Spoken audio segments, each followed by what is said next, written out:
यो ब्रह्माणं विदधाति पूर्वं यो वै वेदांश्च प्रहिणोति तस्मै तं देवमात्मबुद्धिप्रकाशं मुमुक्षुर्वै शरणमहं प्रपद्ये। ॐ शान्ति शान्ति शान्तिः। शङ्करं शङ्कराचार्यं केशवं बादरायणं सूत्रभाष्य कृतो वन्दे भगवन्तो पुनः पुनः। ईश्वरो गुरुरात्मेति मूर्तिभेदविभागिने व्योमवद्व्याप्तदेहाय दक्षिणामूर्तये नमः। ॐ शान्ति शान्ति शान्तिः।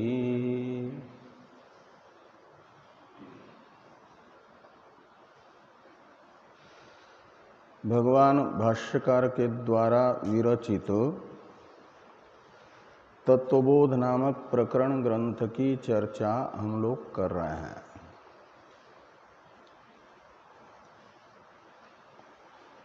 तत्वबोध में भगवान भाष्यकार ने बताया मोक्ष का साधन ब्रह्मात्म एकत्व अनुभव है। ब्रह्मात्म एकत्व अनुभव का साधन तत्व विवेक है और तत्व विवेक का प्रकार बताते समय कहा गया कि आत्मा ही सत्य है, आत्मातिरिक्त सब मिथ्या है। इस प्रकार का जो निश्चय तद अनुकूल विचार माना गया तत्व विवेक। तत्व विवेक का स्वरूप बताते समय आत्मा तथा आत्मातिरिक्त ऐसे पदार्थों की दो राशि यानी दो प्रकार बताए गए, दो कोटियां बताई गई। उसमें से आत्मातिरिक्त पदार्थ को जानने के लिए प्रथम आत्मा को जानना आवश्यक है। इसलिए आत्मा के लक्षण विषयक प्रश्न हुआ कि आत्मा कह। इसका उत्तर देते हुए भगवान भाष्यकार ने कहा स्थूल सूक्ष्म कारण शरीरात अतिरिक्त अवस्थात्रय साक्षी पंचकोशातीतः सच्चिदानंद स्वरूपम यत या स्वरूपो यह तिष्ठति स आत्मा। ये आत्मा का लक्षण बताया।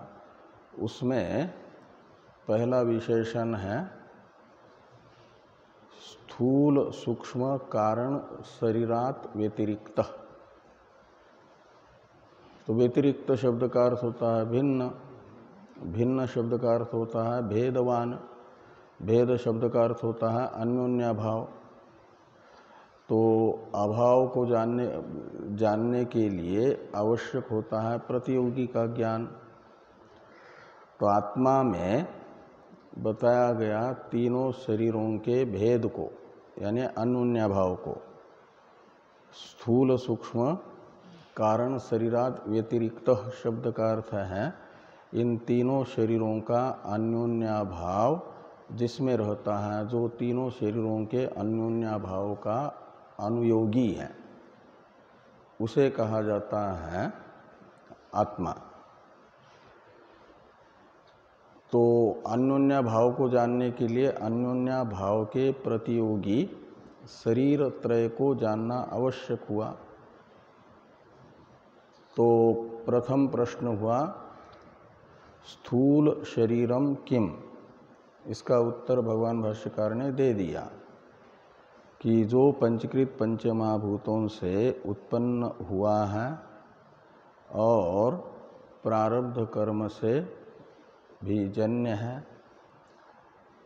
और प्रारब्ध के फलभूत सुख दुख अनुभव का जो आश्रय है,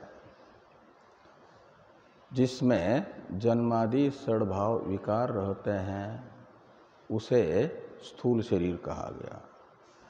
तो स्थूल शरीर का स्वरूप ध्यान में आ, इस प्रकार के स्थूल शरीर का अन्योन्याभाव जिसमें रहेगा उसे कहा जाएगा आत्मा। स्थूल शरीर प्रतियोगिक अन्योन्याभाव का अनुयोगी आत्मा होगा। सूक्ष्म शरीर किसको कहते हैं?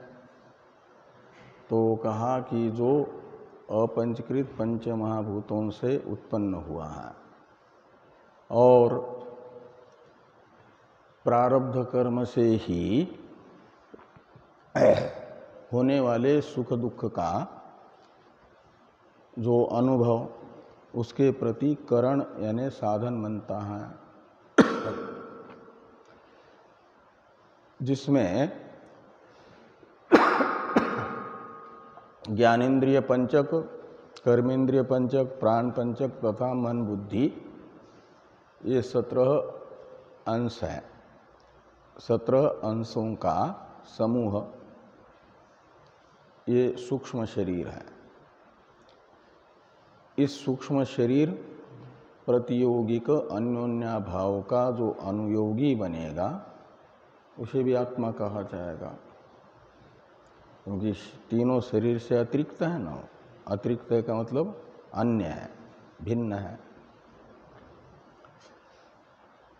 तो सूक्ष्म शरीर को बताते समय बताया गया कि 5 ज्ञानेन्द्रियां हैं, 5 कर्मेंद्रियां हैं, 5 प्राण हैं, मन बुद्धि है। इनका समूह सूक्ष्म शरीर है। तो 5 ज्ञानेन्द्रियां कौन कौन हैं? ज्ञानेन्द्रियाणि काणी? इस प्रश्न का उत्तर देते समय कहा गया श्रोत्र त्वक चक्षु रसन घ्राणानि पंच इंद्रियाणि। ये 5 इंद्रियां हैं। श्रोत्र इंद्रिय और त्वक, चक्षु, रसन और घ्राण, पूरा सूक्ष्म शरीर अपंचकृत पंच महाभूतों से यानी सूक्ष्म भूतों से उत्पन्न हुआ है। तो सूक्ष्म शरीर का अंश रूप जो ज्ञानेन्द्रिय पंचक है, निश्चित है कि ये भी अपंचकृत पंच महाभूतों से उत्पन्न हुए हैं। अपंचकृत पंच महाभूत भी त्रिगुणात्मक है। उनमें से प्रत्येक सूक्ष्म भूत के सत्वगुण से अलग अलग ज्ञानेन्द्रियां बनी है। अपंचकृत आकाश के सत्वगुण से बनी है श्रोत्र इंद्रिय। त्वग इंद्रिय वायु के सत्वगुण से, तो तेज के सत्वगुण से चक्षु इंद्रिय, जल के सत्वगुण से रसन इंद्रिय, पृथ्वी के सत्वगुण से घ्राण इंद्रिय। और 5 सूक्ष्म भूतों के सम्मिलित सत्वगुण से अंतःकरण बना। उसके 2 भाग हैं, मन बुद्धि। तो इस प्रकार ये 7 तत्व अपंचकृत पंच महाभूतों के सत्वगुण का कार्य होने से इन्हें कहा जाता है सात्विक।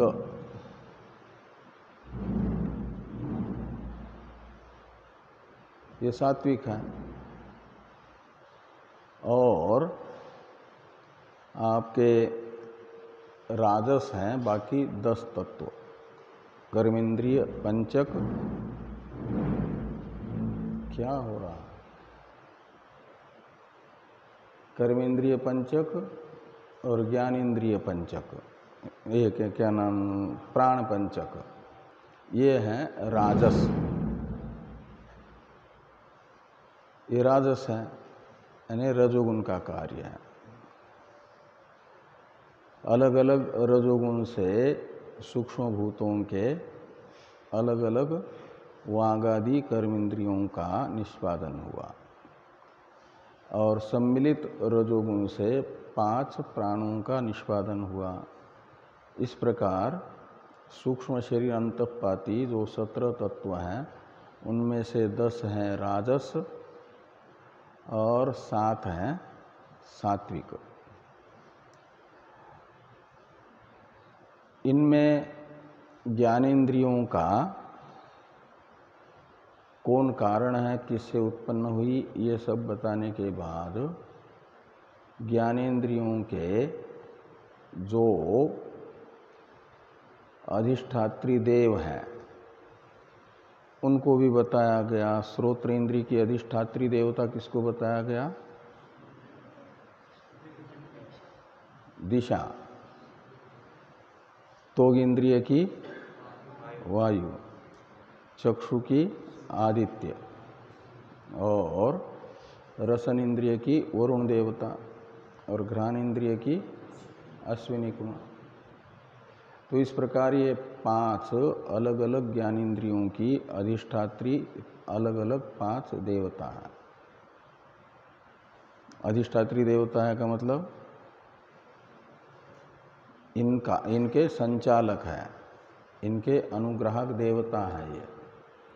ये इन अनुग्राहक दिशादि देवताओं के अनुग्रह से ही श्रोत्रादि इंद्रियां अपना अपना विषय ग्रहण रूप व्यापार कर पाती हैं। इसलिए श्रोत्र इंद्रिय का भी अलग व्यापार है, तो त्वग इंद्रिय का, घ्राण इंद्रिय का, ऐसा प्रत्येक का अलग अपना अपना व्यापार है। तो इन अलग अलग इंद्रियों का उनके अपने अपने अधिष्ठात्री देवताओं से अनुग्रहित होने के बाद जो अलग अलग 5 व्यापार हैं उन्हें बताया गया। और व्यापारों को बताते समय विषय शब्द का प्रयोग आया। वो विषय शब्द का अर्थ है व्यापार। व्यापार यानी प्रवृत्ति जो उनके द्वारा हो रही है, इंद्रियों के द्वारा देवता के अनुग्रह से। श्रोत्रेंद्रिय की का जो व्यापार कहो या प्रवृत्ति कहो, वो कौन सी होगी? शब्द ग्रहण रूप प्रवृत्ति। ये श्रोत्र इंद्रिय का विषय है, यानी व्यापार है, अर्थात प्रवृत्ति है शब्द ग्रहण। त्वक का है स्पर्श ग्रहण, तो ये चक्षु का है रूप ग्रहण, रसन इंद्रिय का रस ग्रहण तथा घ्राण का गंध ग्रहण रूप व्यापार है। इस प्रकार ज्ञानेन्द्रिय के विषय में 3 बातें बताई गई। ज्ञानेन्द्रिय उत्पन्न किससे हुई, यानी उनका क्या कारण है, और उनका अनुग्राहक देवता कौन है और उनका व्यापार क्या है। ये अलग अलग 3 बातें हो गई ना। तो ये एक एक इंद्रिय के विषय में एक एक त्रिक बना एक प्रकार से। तो श्रोत्र इंद्रिय का त्रिक कौन होगा? आकाश का सत्वगुण कारण है और दिग देवता है, शब्द ग्रहण व्यापार है। इसे माना जाएगा श्रोत्र इंद्रिय का त्रिक। ऐसे 5 के विषय में यहाँ 3 बातें बताई गई हैं। ये सब स्वयं अपने विचार से निश्चित करनी होती है।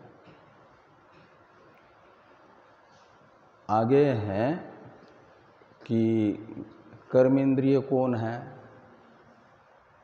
ज्ञानेंद्रिय पंचक हो गया, तो कर्मेंद्रिय के विषय में लिखा गया, प्रश्न हुआ कि कर्मेंद्रियानि कानि। इसका हिंदी में अर्थ क्या होगा कि कर्मेंद्रिया कौन सी हैं, उनका क्या स्वरूप है, उनका ये त्रिक कौन बनेगा। तो ज्ञानेंद्रियों से विलक्षण कर्मेंद्रिया जिनका त्रिक ये बनेगा। पहले तो इंद्रियों का नाम बताया गया, वाक, पाणी, पाद, पायु, उपस्थ। उसमें से ये 5 कर्मेंद्रिया हो गई।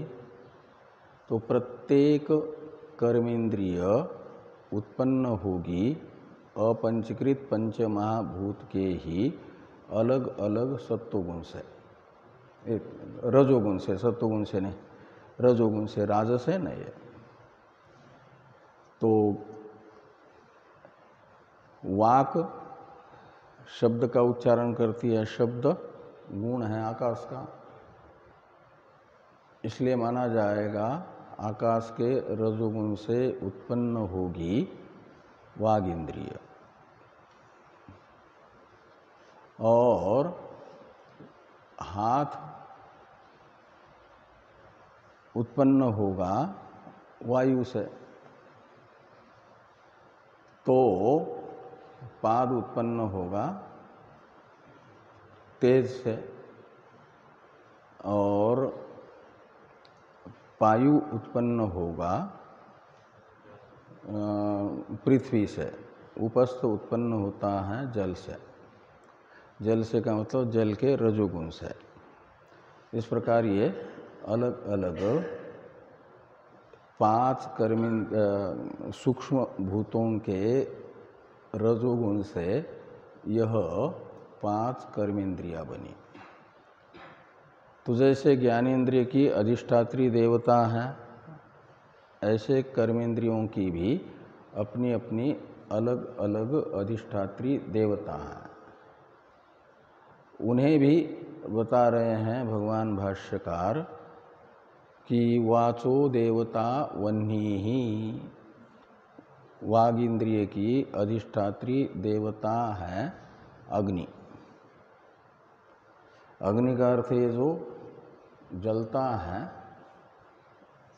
दाहरूप कार्य करता है, वह अग्नि नहीं। ये तो भौतिक अग्नि है। वो यदि जीवा में रहेगा तो जीवा को जला देगा। इसलिए अग्नि भी 2 प्रकार का है ना, भौतिक और अधिदैव, अध्यात्म भी है। तो इसमें अध्यात्म,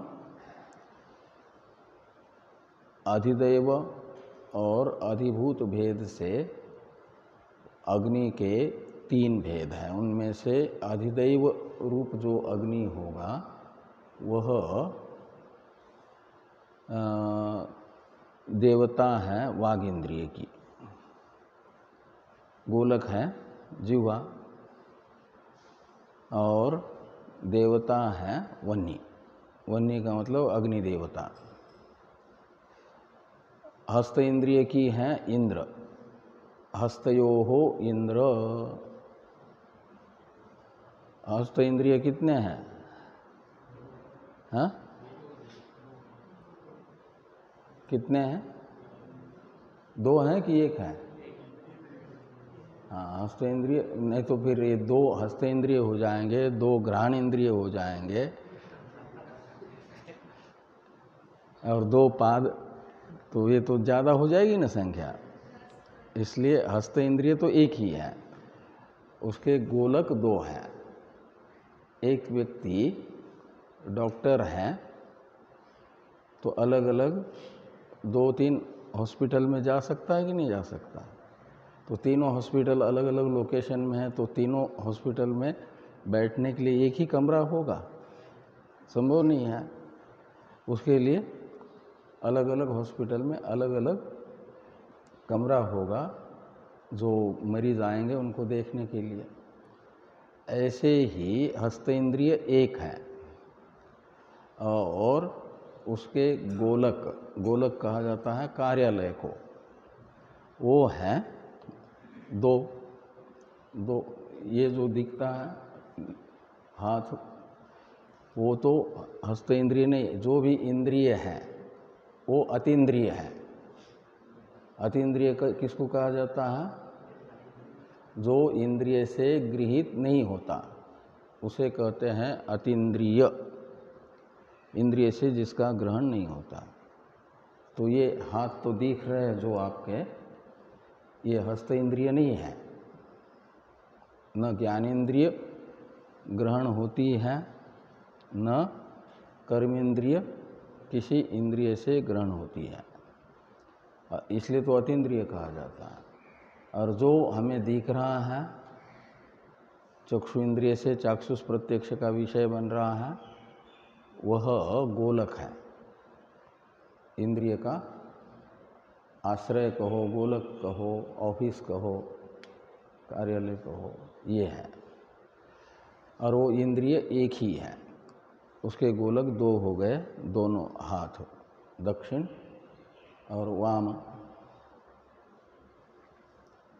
दाहिना बायां हाथ, इसलिए द्विवचन है हस्तयो इंद्रिय, यानी अलग अलग दोनों इंद्रियों में रहने वाली जो दोनों हाथ रूपी गोलकों में रहने वाली जो इंद्रिय हैं उसका भी नाम हस्त है। गोलक का नाम और इंद्रिय का नाम एक ही है, दोनों का एक ही नाम है। जैसे ये चर्म चक्षु गोलक है और चक्षु इंद्रिय इसके अंदर है, वो दिखता नहीं है। ऐसे ये हस्तयोहो यानी अलग अलग दो ऑफिस में रहने के कारण औपचारिक रूप से द्विवचन का प्रयोग हुआ और कहा गया कि हस्त इंद्रिय का इंद्र देवता है, अधिष्ठात्री देव इंद्र है। और पादयो हो तो पाद इंद्रिय की भी देवता है, पाद इंद्रिय की विष्णु, और अलग अलग गोलक हैं दो, हस्त इंद्रिय के जैसे दो गोलक हैं, ऐसे पाद इंद्रिय यानी चरण पैर के भी अलग अलग दो गोलक हैं। और इन दो गोलकों को लेकर के दो औपचारिक रूप से कहे जाने वाले पाद इंद्रिय के अधिष्ठात्री देव हैं विष्णु। और पायोहो मृत्युहु, तो पायु हैं गुदा इंद्रिय और उसकी अधिष्ठात्री देवता है मृत्यु। मृत्यु देवता हैं यमराज जी, जिनसे नचिकेता ने आत्मविद्या प्राप्त कर ली। कठोपनिषद में आचार्य कौन है? उपदेष्टा, वही मृत्यु।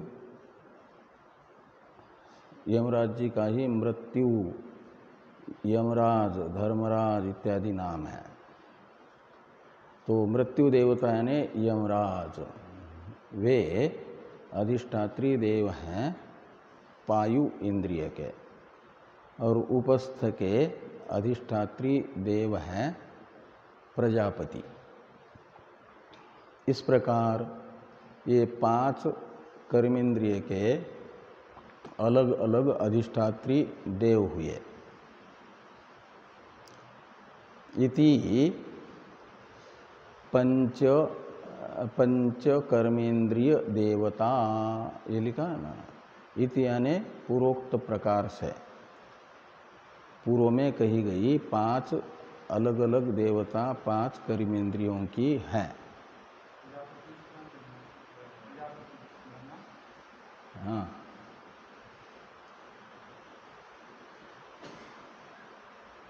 तो आगे हैं, अभी तक तो एक प्रकार से कर्मेंद्रिय का नाम मात्र से परिचय, उनके देवता और उनका कारण बताया गया। अब उनका व्यापार बताया जा रहा है, यानी प्रवृत्ति बताई जा रही है। तो वाचो विषय भाषणम, विषय यानी व्यापार, प्रवृत्ति। तो वाग इंद्रिय का व्यापार क्या है? भाषण। भाषण यानी बोलना। वाग इंद्रिय अपने अधिष्ठात्री अग्नि देवता के अनुग्रह से अनुग्रहित होने पर ही बोल सकती है, अन्यथा वदन रूप व्यापार उससे नहीं होगा। और पान्योर विषयो वस्तु ग्रहणम, पान्यो हो कौन सी विभक्ति है? षष्ठी द्विवचन।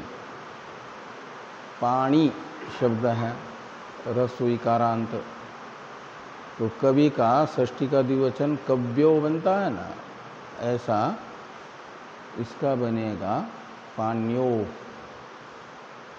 और यानी हस्त इंद्रिय के व्यापार को कहा जाएगा, व्यापार कौन कहा जाएगा? तो वस्तु ग्रहण, वस्तु यानी पदार्थ। तो जिनसे आप वस्तुओं का आदान प्रदान करते हो वो हैं हस्त इंद्रिय, उसके अधिष्ठात्री देव हैं इंद्र। तो इंद्र के अनुग्रह से अनुग्रहित हस्त इंद्रिय होने पर ही आदान प्रदान रूप हस्त इंद्रिय का व्यापार होता है, प्रवृत्ति होती है। और पादयोर विषयो गमनम, तो गमनागमन ये व्यापार है पाद इंद्रिय का, यानी पैरों का। और पैरों के अधिष्ठात्री देव हैं विष्णु।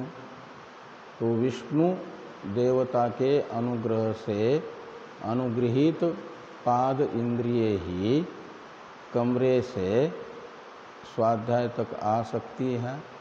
स्वाध्याय का समय पूरा होने पर फिर कमरे में जा सकते हैं आप।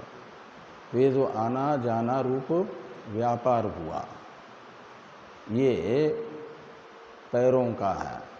और ये पैर तभी कर पाते हैं जब इन्हें इनके अधिष्ठात्री विष्णु देव का अनुग्रह प्राप्त होता है। और पायोर विषय मलत्याग, पायु का विषय है मल का त्याग। और यानी खाए हुए अन्न का जो स्थूल अंश बनता है जिसे मल कहा जाता है, और वह प्रतिदिन विसर्जित करना होता है, उसको त्यागने के लिए जो इंद्रिय है उसका नाम है पायु। और उसकी अनुग्राहक देवता है मृत्यु। तो मृत्यु के अनुग्रह से अनुगृहित होकर के पायु इंद्रिय मल त्याग रूप अपना कार्य संपन्न करती है। और उपस्थस्य विषय आनंद इति, तो ये जो प्रजापति देवता है उससे अनुगृहित होकर के उपस्थ इंद्रिय आनंद रूप व्यापार करता है।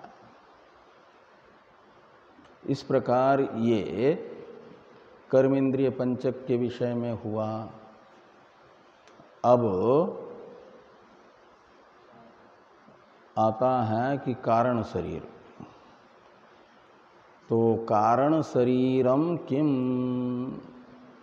कारण शरीर कौन है, ये प्रश्न हुआ। इसका उत्तर दे रहे हैं अनिर्वाच्यानादि अविद्या रूपम शरीर द्वयस्य कारणभूतम सत स्वस्वरूपाज्ञानम यद अस्ति तत् कारण शरीरम।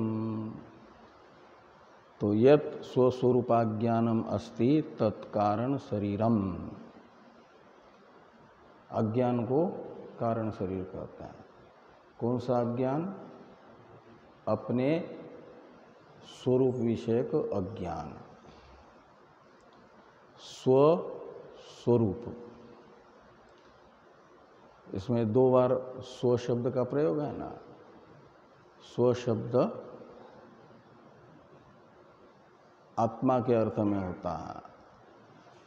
स्व शब्द सर्वनाम है, इसके 4 अर्थ हैं। एक है आत्मा, दूसरा है आत्मीय, जाति और धन, ये 4 अर्थ हैं। आत्मा और आत्मीय में क्या अंतर है? एक आत्मा और दूसरा है आत्मीय। इन दोनों का अर्थ एक ही है या अलग अलग है? अलग अलग है। आत्मा कहेंगे स्वयं को, और आत्मीय कहा जाएगा स्वयं के स्वरूप संबंधी को। ये हमारे आत्मीय जन है, क्या मतलब? संबंधी जन है। और अहम शब्द से कहा जाएगा आत्मा को। तो यहाँ स्व शब्द किसके लिए है? आत्मीय के लिए है। एक शुरू वाला जो स्व शब्द है उसका अर्थ है आत्मीय,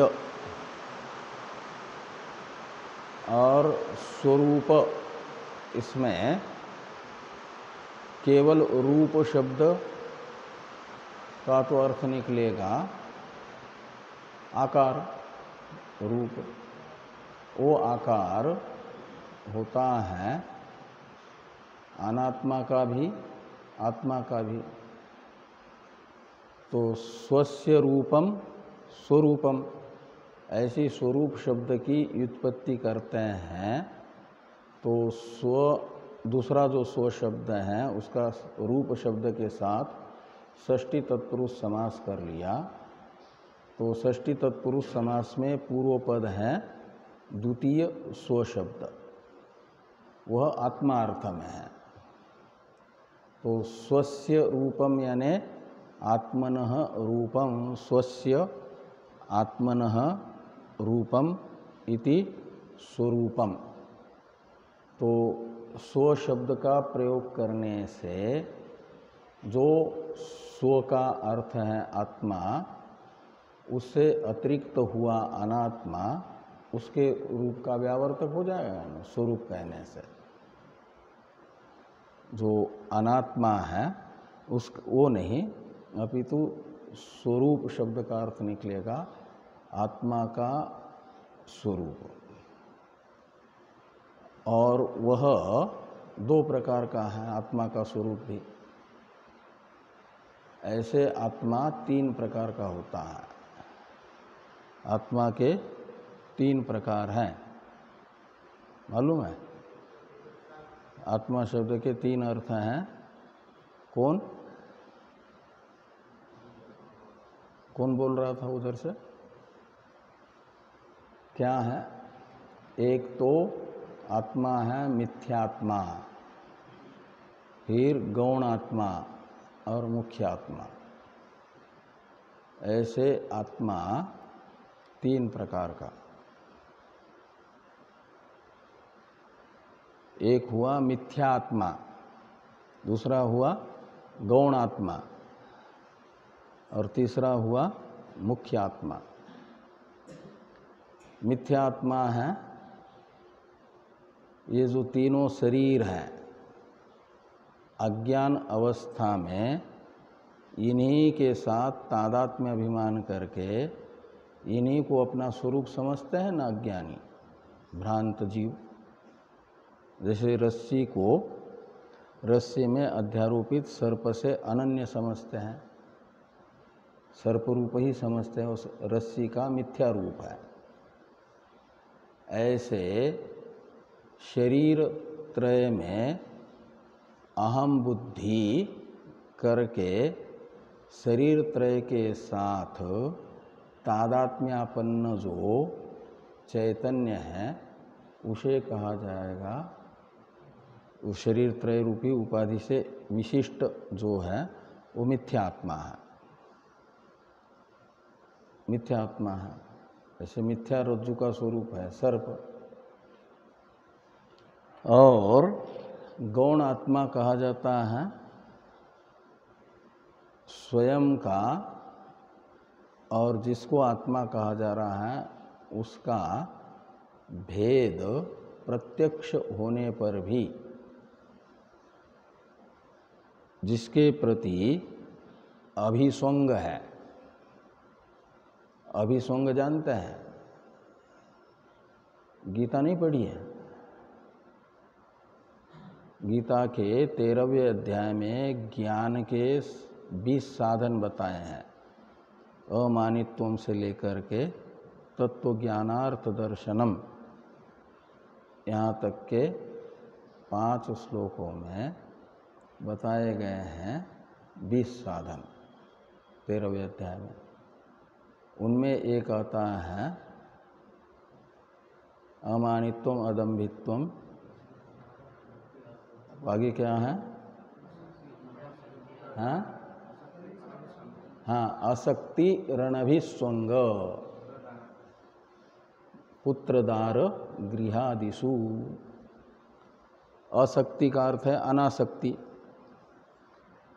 शक्ति यानी आसक्ति, और असक्ति का अर्थ है अनासक्ति यानी आसक्ति का अभाव, असक्ति।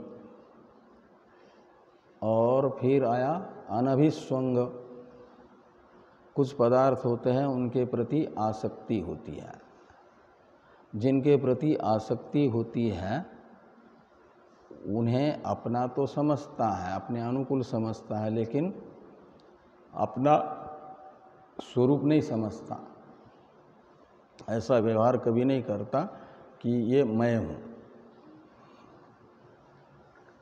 और कुछ लोग हैं, कुछ पदार्थ ऐसे होते हैं जो अहम अर्थ से यानी मिथ्यात्मा से भी भिन्न होते हुए उन्हें आत्मा कहता है, आत्मा ऐसा व्यवहार करता है। ऐसे कौन? तो पुत्र दार गृहादिषु, तो जिनके प्रति आसक्ति विशेष है। अभिसंग और आसक्ति इन दोनों में अंतर है। आसक्ति को ही अभिसंग कहा जाता है, लेकिन सभी आसक्ति को अभिसंग नहीं कहा जाएगा। जो आसक्ति विशेष है, बहुत ज़्यादा आसक्ति के जो आस्पद हैं, आलंबन है, विषय हैं, उनके प्रति जो आसक्ति विशेष है उसका नाम है अभिसंग। वो किनके प्रति हो सकती है? अत्यंत प्रिय पुत्र, अत्यंत प्रिय दारा यानी भार्या, और अत्यंत प्रिय कोई मकान आदि है, अपना दुकान मकान, उनके प्रति अभिसंग प्रायः पुरुषों में यानी मनुष्यों में होता है। तो इस अभिसंग का अभाव अनभिसंग कहलाता है। क्या समझे? अनभिसंग किसको कहेंगे? जो कुछ हमारे अति प्रिय हमसे भिन्न पदार्थ हैं, उनके प्रति जो हमारी आसक्ति विशेष वो है अभिस्वंग पदार्थ।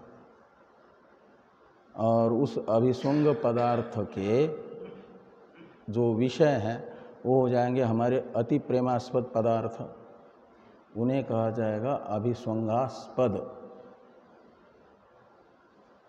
और उन पदार्थों के प्रति ये व्यवहार होता है, कभी हमारे अति प्रेमास्पद पदार्थ खूब खुश हैं, सुखी हैं, तो उनके सुखी होने से अपने आप को मानते हैं कि हम बड़े सुखी हैं।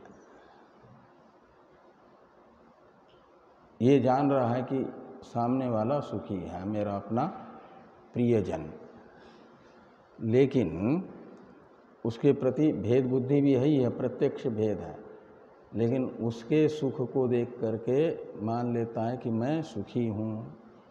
और उसके दुखी होने से, स्वयं स्वस्थ होने पर भी, सामने वाला रोगादिग्रस्त होने पर भी होने से, लेकिन वो हमारा यदि अभिस्वंगास्पद है तो मान लेता है कि मैं ही दुखी हूँ, मैं ही इस समय बुखार से तप रहा हूँ। यद्यपि देखेंगे तो 98 के अंदर ही उसका वो तापमान आएगा शरीर का, 98 डिग्री सेल्सियस से कम ही होगा, लेकिन सामने वाले को 101 है तो मान लेगा कि शरीर जल रहा है, यानी उसके दुखी होने से अपने को दुखी अनुभव कर रहा है, उसके रोगी होने से अपने को रोगी अनुभव कर रहा है। ऐसे घर जल गया तो मान लेता है मैं ही जल गया, सत्यानाश हुआ मेरा। तो अपने से भिन्न जो पदार्थ, उसकी भिन्नता का ज्ञान होने पर भी उनमें स्वयं का व्यवहार किया जा रहा है। उनके सुखी होने से अपने को सुखी, उनके दुखी होने से अपने को दुखी अनुभव कर रहा है। तो उन अभिस्वंगास्पद पदार्थों को कहा जाता है गौण आत्मा। पुत्र दारादि जिनके प्रति अभिस्वंग है उन्हें कहा जाएगा गौण आत्मा। मिथ्यात्मा तो हुए अपनी उपाधिभूत शरीर त्रय, गौण आत्मा हुआ हमारे से भिन्न जो हमारे अभिस्वंगास्पद पदार्थ हैं, वे गौण आत्मा। और मुख्य आत्मा है जो आत्मा का लक्षण पहले बताया, स्थूल सूक्ष्म कारण शरीरात अतिरिक्त, शरीर त्रयात अतिरिक्त अवस्था त्रय साक्षी पंचकोशातीत सच्चिदानंद स्वरूपो यह तिष्ठति स आत्मा। ये लक्षण आत्मा का बताया हुआ है। वह आध्यात्मिक उपाधि जो शरीर त्रय हैं इनसे भी अलग, इनमें आने वाली अवस्थाओं से भी अलग, और इन्हीं के अंदर समाविष्ट जो पंचकोश हैं उनसे भी अतिरिक्त जो सच्चिदानंद स्वरूप है साक्षी, उसे कहा जाएगा मुख्य आत्मा। इस प्रकार आत्मा के कितने स्वरूप हुए? 3, मिथ्यात्मा, गौण आत्मा, मुख्य आत्मा। तो इनमें से स्वरूप कहने से अनात्मा, जिनमें कभी हमारी आत्मबुद्धि नहीं होती, उनसे अतिरिक्त जो हम हैं वो फिर अलग 3 प्रकार होगा हमारा, मिथ्यात्मा, गौण आत्मा, मुख्य आत्मा। तो मुख्य आत्मा को मात्र ग्रहण करने के लिए और बाकी 2 आत्म पदार्थों का व्यावर्तन करने के लिए, पहला शब्द आत्मा शब्द है कि आत्मीय स्वरूप, स्वस्वरूप यानी आत्मीय स्वरूप, और आत्मीय का अर्थ निकलेगा हमारा अपना निरुपाधिक स्वरूप। शरीर त्रय तो उपाधि है, तो निरुपाधिक स्वरूप क्या है? सच्चिदानंद स्वरूप, ये है निरुपाधिक स्वरूप। वो हो जाएगा स्वस्वरूप यानी मुख्य आत्मा, उससे मिथ्यात्मा और गौण आत्मा का व्यावर्तन हो जाएगा स्वस्वरूप कहने से।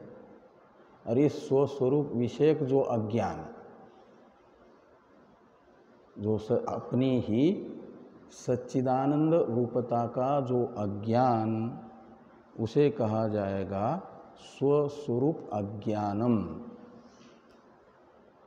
और ये जो स्वस्वरूप अज्ञान है उसी को कारण शरीर कहा जाता है। लेकिन कब? तो ये और कुछ विशेषताएं बताई जा रही हैं तब। अनिर्वाच्य अविद्या रूपम, ये भी स्वस्वरूप अज्ञान का विशेषण है। शरीर द्वयस्य कारणभूतम इत्यादि ये सब, इसकी चर्चा हम लोग करते हैं कल। ओम पूर्णमदः पूर्णमिदं पूर्णात् पूर्णमुदच्यते पूर्णस्य पूर्णमादाय पूर्णमेवावशिष्यते। ओम शांति शांति शांति। शंकरं शंकराचार्यं केशवं बादरायणं सूत्रभाष्य भगवन्तो